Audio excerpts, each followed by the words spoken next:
Christoph Waltz is here. In 2010, he won the Oscar for Best Supporting Actor for his role as a sadistic colonel in Quentin Tarantino's *Inglourious Basterds*. Now he stars in another Tarantino project, Django Unchained. Critics are saying that Waltz yet again runs away with the movie. He was nominated for an Oscar for his performance. I am pleased to have him back at this table. Welcome. Thank you. And congratulations. Thanks very much. So when Quentin Tarantino arrives with a part, what do you say? Let me see the script. I'm not sure you're up to this. Well, yeah, I don't know the general case. I just know mine. Exactly. I'm talking about yours. And, okay, the first time it was completely different because, you know, I was presented the screenplay. I said, you're kidding me, haha. You know, what do you want me to do? And he says, no, this. In this case, with Django, he said, would you mind coming up to my house? I show you something. And he put 20 pages in front of me. On the table. On the table, yes. The kitchen table. Yes, like this. And I said, do you want me to read it? And he said, This is why you're here. So I started reading it, and he was kind of hovering around watching me. Yeah. And... You've never seen it before? No. Almost hot off the printer. Nobody. Literally right, out of it. Right. Nobody has seen it before. Yeah.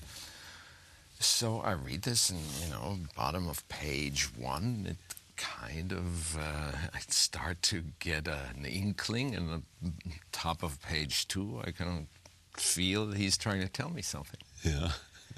And telling he did. You know, and this is how, you know, that it was 20 pages. A few weeks passed. He called me up again. I read another 40 and so on until I got to the end of the script. So what is he telling you? Nothing. I mean, no, literally. And I didn't say anything either. Yeah. I mean, it was pretty clear. It was. But did you know nothing about the character, or was it a description of the character? Nothing. I knew. You're looking at text. I was looking at text, but I was looking at Quentin's text. Ah. And by now I know Quentin a little bit, and I was really touched that he trusts me with it, you know, because I could run out and alert the media. Yeah. No. I mean, no, you could, but he knows you're not. No, and I'm in that respect. It's not you anyway. Very trustworthy. So anyway, this thing was unfolding in front of me, and it kind of, you know, drew me in, sort of into the current until it swept me away. Well, what was it that drew you in? It was, first of all, it starts with the slaves being led, or rather driven across America or parts of it, and all of a sudden this character appears. This is before the Civil War. This is very short time before the Civil War, like maybe a year or a year and a half. And this character appears out of the dark, literally out of the dark, with a little lantern.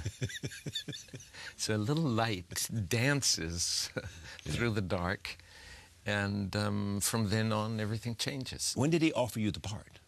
That's it. That was it. That was it. That was the offer. And to come to think of it, and we never talked about it. And in a way, up to this moment, I never thought about, true. There was no official, it was kind of a self-evidence. Characterize him. Define him. Quentin? Yes. That's almost an extremely private thing for me, because no, I can gladly say as much as Quentin really has this rock star persona, but that's just one side. I like the other side. And it's there. Yeah. And it's strong, and that's where it's all based, literally based. That's where the center is. He's not just incredibly smart. His horizon is enormous, and he can sort of fathom things or test the dark in subjects where you say, where does he have it from? because any research you do on subjects that he would kind of skim opens up a whole world for you. It's a universe. He believes, or he says, and I know he believes, that his scripts have poetry, and he wants his actors to get the poetry. And you got it more than anybody. Well, thank you. Yeah. Well, I don't know. I go with what's there. Is it poetry for you? Yes, absolutely. Because there's rhythm, there's metrum, there's images, melody, there's everything that language can do in depicting a world that is at times radically different from what we are led to believe is reality. Who can tell? Tell me who your character is, and tell me who Django is. The wonderful thing is, that's why I refer to this light in the dark at the very beginning.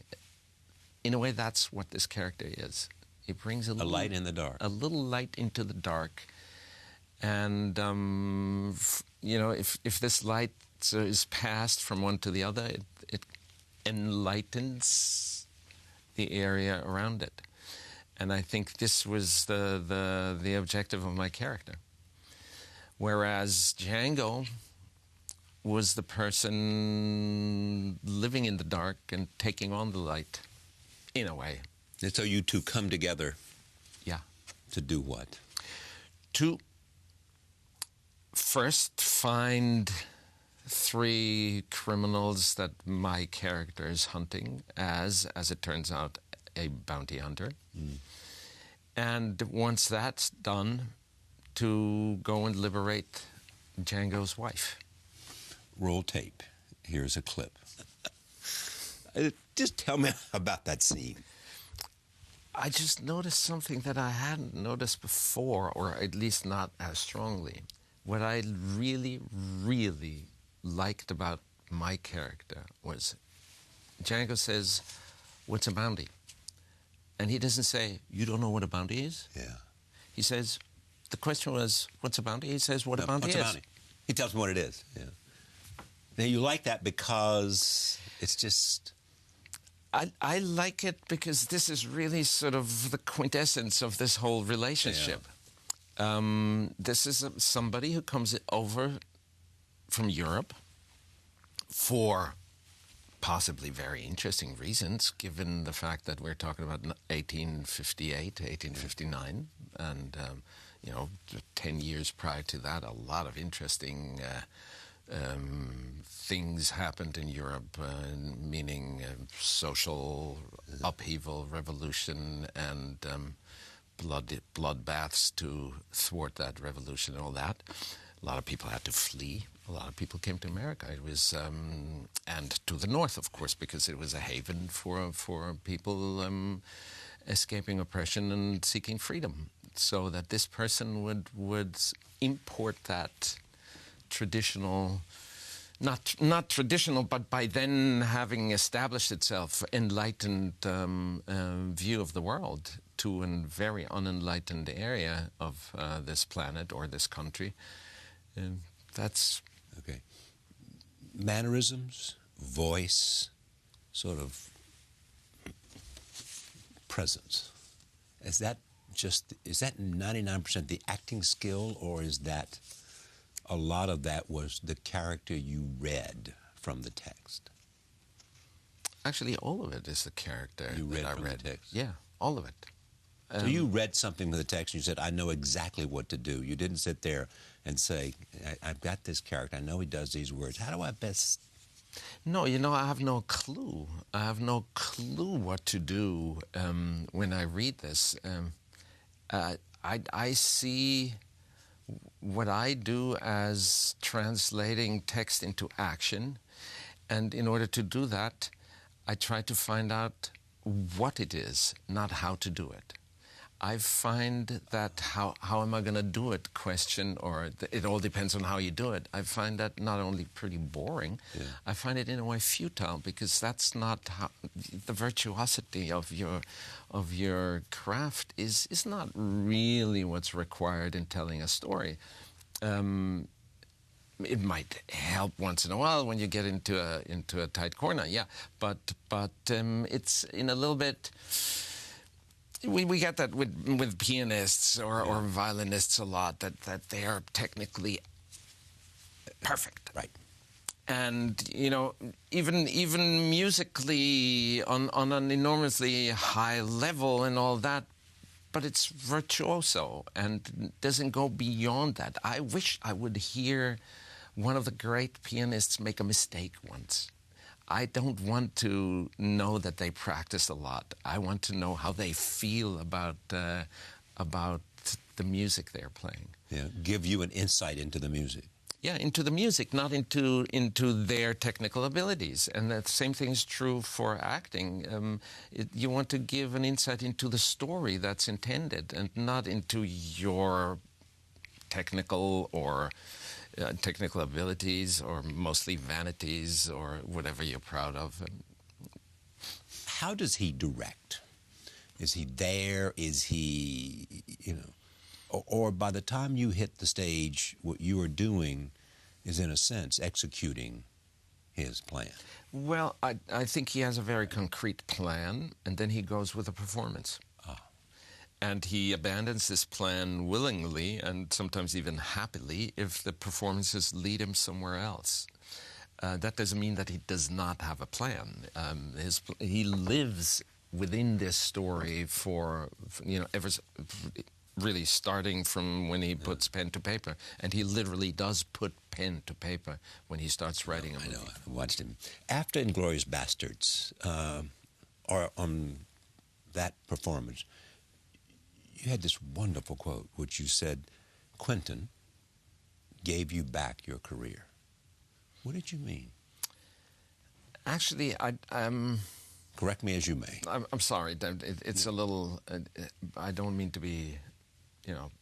But I said he gave me back my vocation. Oh, vocation, very much, and a smart correction. Because I had my career that was puttering along, right, you know, you're right, sort of, you know, in mediocrity, and which was a lot of reason for frustration, all that. But I could make a living, a decent living, and you know, so. You're doing television and other things. Television and stage, and you know, the occasional movie. But as it kind of, as the wear and tear of a somewhat quotidian existence set in over the decades, and I always try to really put what I have at my disposal into what I do, because that's why I do it. And increasingly so, I saw that nobody cares. They're not interested in what I have. And yeah, they used it. You know, they said one of the executives, TV executives in Germany said, "Yeah, well, not him. Yeah, well, you can use him for quirky minor parts," and that hurt. Yeah. Because I was really not just years and years and years, but my whole everything I put in what I do.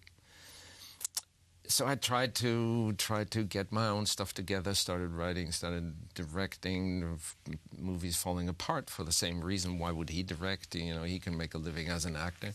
Literally, I heard that. And I lost faith. I didn't lose my pig-headedness, but I lost faith. And all of a sudden, you know, Quentin plucks me out of that and puts me in exactly the context that I always wanted to be in. And all of a sudden, I had the feeling that yeah, what I'm after and what I have to offer is actually welcome. And there has been a continuation of that since. Yeah. It's really. I mean, I say that every other day. I feel like having to go down on my knees and thanking whoever it is. I'm overwhelmed by the story because of what it, just the sheer knowing what you had put into it before, and then knowing how life is so mercurial and so, no matter how much talent you have, it is. Everybody likes to think that talent outs.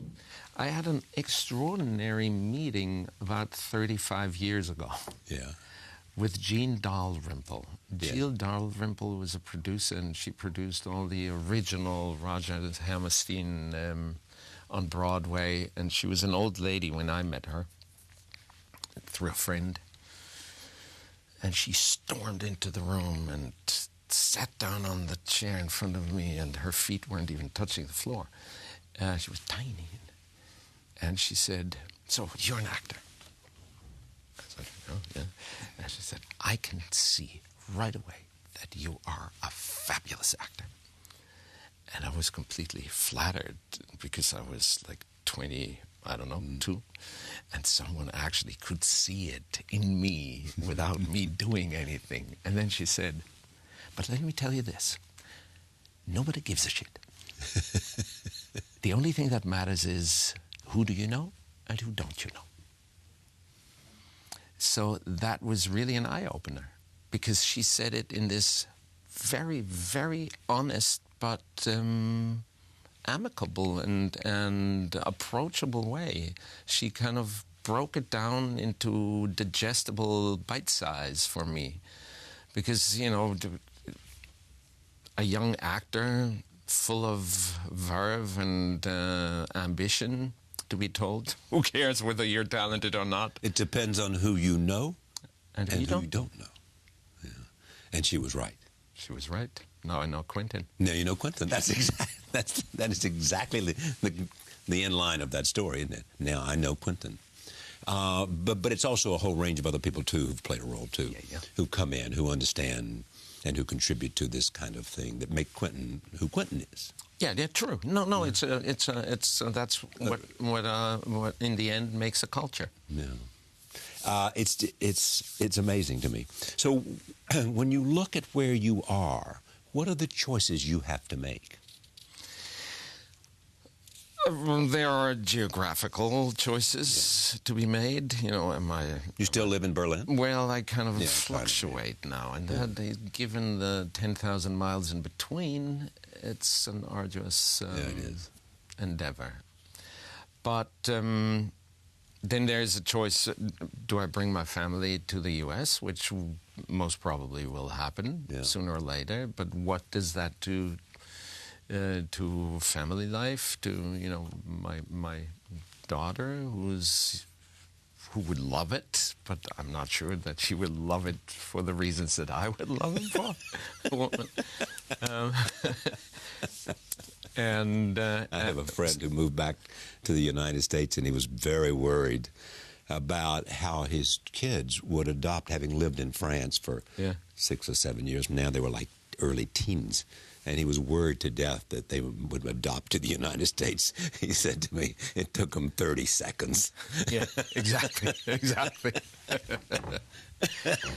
I spoke to the general consul in Los Angeles, the German one, though, and he said, "I've been here for so many years now, and my children grew up here, and one of them plays the harmonica,